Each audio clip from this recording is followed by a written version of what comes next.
안녕하세요. 표건현 기자입니다. 오늘은 미디어 헤럴드에서 의뢰한 블랙아웃 기간의 여론 동향에 대해서 살펴보는 세 번째 시간을 갖겠습니다. 어제 사전투표가 마감됐습니다. 사전투표율 99.9%를 적중한 리얼미터 이택수 대표님 모셨습니다. 안녕하세요. 안녕하십니까. 어제 녹화 중에도 최종 사전투표 결과가 나오지 않았어요. 밤 9시가 다 돼서야 이제 최종 투표율이 나왔는데 9시 넘었던 것 같아요. 좀 많이 늦게 나왔던 것 같아요. 그래서 기다리고 나오면 녹화하려고 했는데 집에 못 갈 뻔했어요, 어제. 그러니까요. 6시에 마감된 게 뭐 한 9시 넘어서 한 10시쯤 발표됐나? 네. 그래서 최종 투표율이 36.9%를 기록했습니다. 역대 최고치라고 하는데 이 결과에 따라서 어느 후보에게 좀 유불리한 게 따질 수 있을까요? 네, 일단 대표적으로 이제 호남 지역에서 이제 굉장히 투표율이 높았는데, 자 보시는 그래프는 어제 왼쪽 위에 그래프가 6시가 넘었는데도 최종 투표율이 안 나와서 저희가 구간을 36에서 37 했는데 이제 오른쪽 36.9%로 마감이 됐다는 거고요. 이제 질문하신 부분은 이제 지역별로 한번 봐야 되는데요. 세대별 투표는 아직 공개가 안 됐기 때문에 그건 한참 있다 공개가 됩니다. 다음 그래프를 보시면은 어제 5시까지 마감된 거를 보여드렸고 오늘 이 그래프는 상단에 있는 게 최종 마감된 6시에 마감된 겁니다. 아시다시피 최고치는 전남 지역 51.4%였고 그 다음에 광주, 전북이 높았습니다. 전남은 50%를 유일하게 넘었네요. 그리고 전북이 48.6, 그 다음에 광주가 48.3, 매우 높았습니다. 그런데 다른 지역들은 대체로 40%에 미치지 못합니다.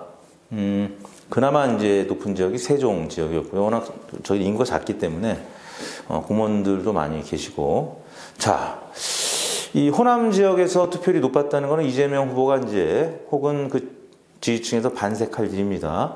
왜냐하면 호남 지역은 어제도 말씀드렸지만 이재명 후보 지지율이 높기 때문에.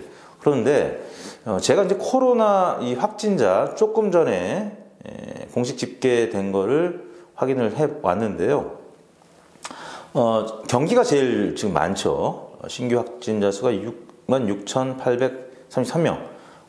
누적 확진자도 뭐 인구가 워낙 많다 보니까 131만 4천여 명입니다. 그러다 보니까 경기도가 최저입니다. 33.7%.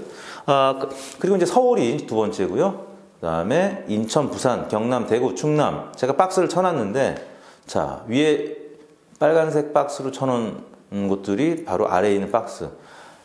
이게 코로나가 지금 심한 지역들은 확실히 좀 덜 나왔어요. 그래서 본투표에서도 조금 덜 나올 가능성이 좀 있는 것이 아닌가 이런 걱정이 되고요. 근데 또 한편으로는 영남권을 비롯해서 윤석열 후보 강세 지역에서 지금 투표율이 좀 상대적으로 낮은데 저 지역은 본투표를 또 이제 많이 할 지역으로 원래 알려졌었죠. 그리고 어제도 뉴스를 보셨겠지만 선관위의 이제 관리 부실, 이거는 지금 여야에서 양쪽에서 비난을 받고 있습니다. 그래서 선관위원장 등 고위 관계자들이 앞으로 계속 사과해야 될 일, 그리고 누군가는 책임져야 될 일이라고 지금 양 정당에서 지금 비판을 하고 있고요.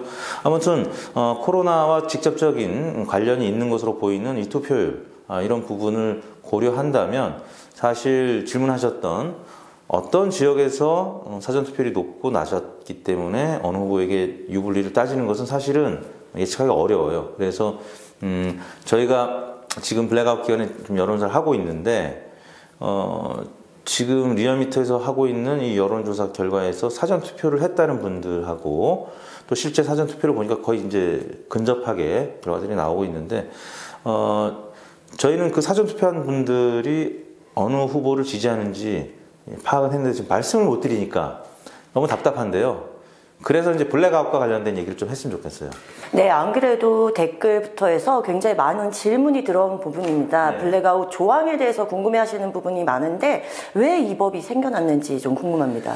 이게 굉장히 오래전부터 있었던 이제 법 조항이고 그래서 많은 학자들이 비판을 했어요. 그래서 이건 위헌 요소가 있다라고 해서 위헌제 신청도 하고 했는데 결국에는 헌법재판소가 1999년에 이미 합헌 판단을 내리면서 이게 계속 이어져 오고 있는 겁니다. 그때 당시 헌재는 이런 얘기를 했어요. 밴드웨건 효과. 이건 법조문에 있는 그대로 저희가 쓴 거기 때문에 요즘에 밴드웨건이라고 하는데 밴드웨건 효과. 그다음에 열세자 효과. 이건 이제 언더독 효과겠죠. 이 두 가지 효과로 선거에 영향을 미쳐 국민 진위를 왜곡하고 선거의 공정성을 저해할 우려가 있다며 여론조사 금지 조항에 대해서 합헌 결정을 내렸습니다. 그리고 선관위 공식 블로그에서도 선거에서 가장 중요한 공정성을 위해서다. 공정한 여론 형성 또한 공정한 선거를 위해 가장 기본이 되는 조건이라고 의미를 부여했다. 그런데 이 법조항이 이렇긴 한데 그러면 한 30일 전에는 상관이 없고 또 6일 전에는 상관이 없고 갑자기 6일 이전에 저렇게 공정성을 해치는 것이냐 이게 조금 이해가 안 가요. 그래서 이제 이어서 설명을 드리겠습니다. 한국에서의 블랙아웃 기간의 역사인데 우리나라에서 여론조사 공표 금지 항목이 추가된 것은 1958년입니다. 그때 저는 안 태어났죠. 저도 안 태어났습니다. 저희 어머니가 막 태어나셨을 때라. 58 개띠. 저희 엄마는 56. 56년생이네. 3살 때. 당시에는 여론조사 자체가 금지가 됐었는데 1992년 처음으로 여론조사가 법적으로 허용이 됐다고 하고요. 대신 당시에는 공표금지 기간이 무려 28일, 4주 동안이나 공표금지 기간이 있었습니다. 야, 그때도 참 오래 길게 있었네요. 이것이 줄어서 1994년도에는 22일로 줄었고 지금처럼 6일로 정해진 것은 2005년 노무현 대통령 집권 3년 차부터 6일로 좀 줄어든 건데 이게 국회의원들이 좀 바꿔주면 됩니다, 사실. 그러니까 위원이 아니기 때문에 합헌 조치이기 때문에 있는 거는 이제 어쩔 수 없는데 기간은 국회의원들이 줄일 수 있어요. 근데 국회의원들이 안 줄입니다. 왜냐하면은 현역 의원들 입장에서는 도전하는 또 후보들하고 여론조사 했을 때 현역이 여론조사 좀 높게 나오고 막판에 조금 이 신인들이 치고 올라오는 게 있거든요. 공표금지 하는 게 좀 편하거든요. 그러니까 우리 국회의원들이 좀 이 부분은 언제까지 국회의원 계속 할 겁니까? 본인이 또 떨어지면 그 다음에 또 도전자가 되는 거거든요. 그러니까 이거는 조금 바꿔주는 게 좋지 않겠느냐 생각합니다. 여기서 좀 궁금한 점이 생겼는데요. 네. 혹시 해외에도 이러한 조항이 있는지 궁금합니다. 해외는 사실 거의 이런 조항이 있는 나라가 없습니다. 2017년에 세계 여론조사 협회 와포르라고 있어요. 전 세계 133개국을 대상으로 이 여론조사 공표 금지 기간, 블랙아웃 기간이 있는지 조사한 결과 대부분의 국가에선 여론조사 공표 금지 기간이 없었습니다. 대표적으로 미국, 영국, 독일, 일본, 스웨덴, 벨기에, 덴마크, 핀란드, 네덜란드, 아일랜드, 오스트리아, 호주, 뉴질랜드 등 선진국 거의 대부분이 없어요. 없습니다. 선진국에는. 그런데 일부 있는 나라가 있습니다. 1일부터 5일 이렇게 짧네요. 우리나라보다는. 스페인과 이스라엘이 공표 금지 기간이 5일이고요. 프랑스는 2일, 그리고 노르웨이와 캐나다는 각각 하루씩 공표 금지되어 있는데 대표적으로 이제 프랑스가 이틀이라고 좀 전에 말씀드리지 않았습니까? 이게 이제 2006년도 기사를 제가 발췌한 건데 한국 언론재단이 발표한 2002년 세계 언론법제, 이게 이제 노무현 정몽준 단일화 이후 노무현 대통령 선출된 다음에 이제 그 이후에 발표된 논문입니다. 거기서 성낙인 서울대 법대 교수님이 공직선거법에서의 언론관계 조항 재검토 이런 논문을 통해서 이런 얘기를 했습니다. 선거기간 내내 여론조사 결과의 공표를 금지하는 것은 국민의 알 권리 충족 기회를 배제한다는 점에서 위헌의 소지가 있으며 사표를 방지하려는 국민적 감정에도 어긋난다고 주장했습니다. 저는 공감하는 편이고요. 성 교수는 이렇게 얘기했습니다. 프랑스가 여론조사 공표 금지 기간을 선거일 전 7일에서 2일로 줄였으나 일부 언론사가 이를 어기고 보도함으로써 이마저도 무력화시켰다.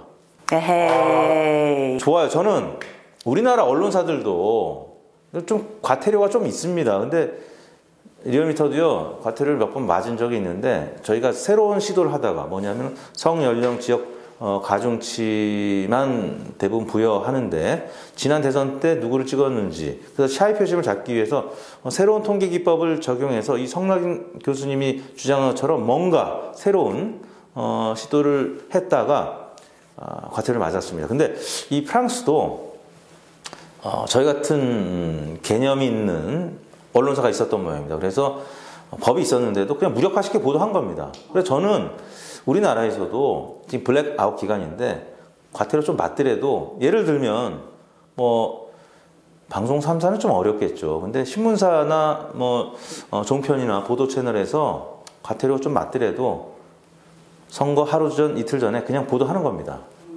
그럼 과태료 한 몇 천만 원 나와요. 근데 훨씬 더 많이 볼 거 아닙니까? 그렇죠. 엄청나게 볼 거예요. 그러면 국민들의 알 권리도 충족시키고 이 위헌 소지가 지금 성남 교수 있다고 했고 아까 이제 합헌 판결은 1999년도거든요. 그러니까 이후에도 계속 또 위헌 신청을 해보는 겁니다. 그리고 언론은 한번 무력화시키고 리얼미터 돈이 있으면 좀 무력화시키고 싶은데 지금 돈이 많이 없습니다. 그래서 구독, 좋아요. 나중에 슈퍼챗도 좀 하면 이제 여러분들 많이 지원을 해주시고요. 아무튼 이런 프랑스 사례 좀 우리나라도 보고 좀 느낀 점이 좀 있으면 좋을 것 같습니다. 네. 특히 이 기간에는 언론의 역할도 꽤 중요하다고 생각이 드네요. 네.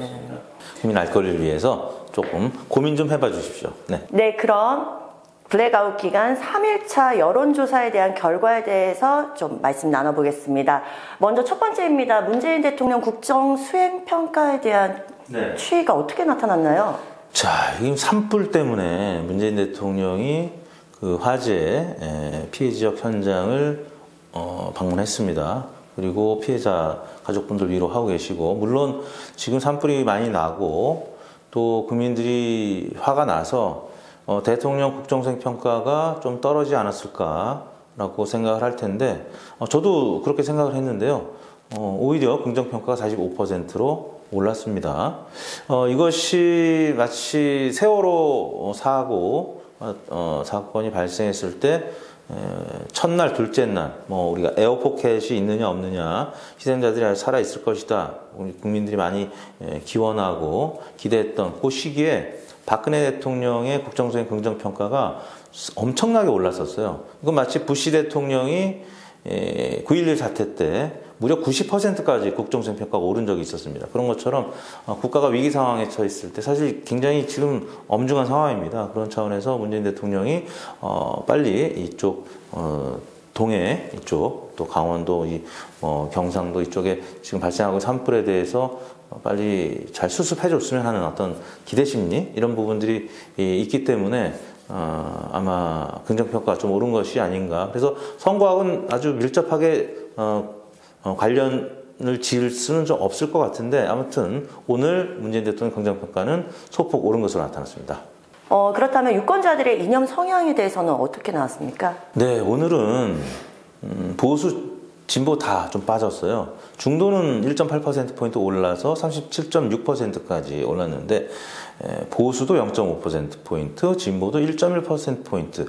제가 볼 때는 주말 효과가 아닌가 싶습니다. 일요일 날, 이제 쉬거나 아니면 교회, 성당, 절, 이렇게 가서 일주일 동안 잘못한 걸 회개하고 예배를 드리고 또 연불 드리고 이런 분들이 계시다 보니까 아무래도 중도층이 조금 바꿔 보수 지금 캠페인하러 나갔구나. 그 진보층은 밭갈러 나간 거고 보수층은 나무 심기 하러 나간 겁니다. 이걸 이제 각 진영에서는 그렇게 표현하더라고요. 각 지지층이 아직 표심을 결정하지 못한 분들한테 일종의 개별 캠페인 하고 있는 상황이다 보니까 여론조사를 지금 받을 아주 시간이 없어요. 그런가 보군요. 요일 효과, 그 다음에 지금 막바지 밭갈기, 나무 심기 하느라고 보수 진보층이 지금 전화를 못 받은 것 같습니다. 대신에 중도층이 상대적으로 오르는 그런 결과가 나타났습니다. 내일하고 모레 좀 봐야 될 것 같습니다. 이거는. 네, 마지막 질문입니다. 박정희 전 대통령과 노무현 전 대통령의 선호도에 대해서도 말씀해 주세요. 네, 제가 이제 가장 관심이 가는 항목이 바로 이 질문인데요. 팽팽했다가 어제 살짝 벌어졌다가 오늘 조금 더 벌어졌습니다. 저는 어제 그 선관위가 5시부터 6시까지 확진자분들 투표 관리 좀 완벽하지 못했죠. 좀 부실한 부분이 많았습니다. 저도 직접 가서 보지는 못했습니다만 확진자분들이 굉장히 추위에 떨면서 많은 줄을 이제 오랜 시간 기다리면서 투표를 했잖아요. 근데 거기 투표함이 그냥 있었으면 좋았을 텐데 그거를 뭐 비닐봉지나 이런 데 받아가지고 또 대리하는 그 선거관리위원회 뭐 직원이 대신 넣어주고 이런 과정을 통해서 비밀 투표의 원칙이라든지 또 어제는 이재명 후보에 기표되어 있는 이미 투표한 분의 이제 기표용지가 들어가 있었고 오늘은 또 이제 윤석열 후보에 기표된 것도 발견됐다고 하더라고요.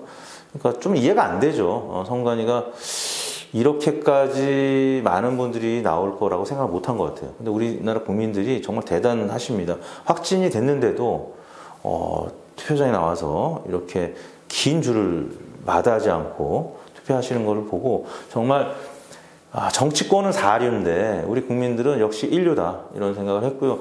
그런 선관위 이제 관리 부실 사실 뭐 여야가 같이 다 지금 선관위 비난하고 있지만 그래도 야당 국민의힘 지지층에 더 화가 나 있는 건 사실입니다. 왜냐하면 사전 투표를 그동안에 못 믿어서 하지 말자고 했는데 그래도 많이 나와서 지금 하러 나왔단 말이에요. 근데 막 그런 부실한 모습이 있으니까 보수층이 조금 더 화가 나서 결집했을 가능성이 있다라고 저는 추정을 하는데 요일 효과 때문에 그럴 수도 있겠지만 아무튼 진보층은 조금은 빠졌고 보수층이 많이 올라가는 모습을 아마 이 지표를 통해서 미루어 짐작할 수 있겠는데 제가 이제 여러 번 반복했지만 이거는 이제 참고 사항입니다. 이걸 갖고 대선 후보 지지도랑 직접 연결할 수는 없는 일일 것 같고요.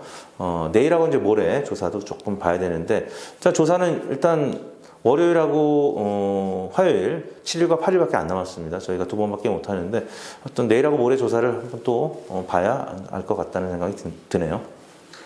네, 오늘도 명쾌한 분석과 또 네. 오늘은 또 유익한 내용까지 말씀을 해주셨습니다. 리얼미터 이택수 대표님, 오늘도 감사합니다. 네, 감사합니다. 대선을 3일 앞두고 있습니다. 여전히 치열한 접전을 벌이고 있는 가운데 대선의 결과를 아직까지 예측할 수가 없습니다. 내일은 블랙아웃 4일차 여론조사 결과에 대해서 말씀드리겠습니다. 이상 미디어 헤럴드 그리고 리얼미터가 준비한 내용은 여기까지입니다. 함께해 주셔서 감사합니다.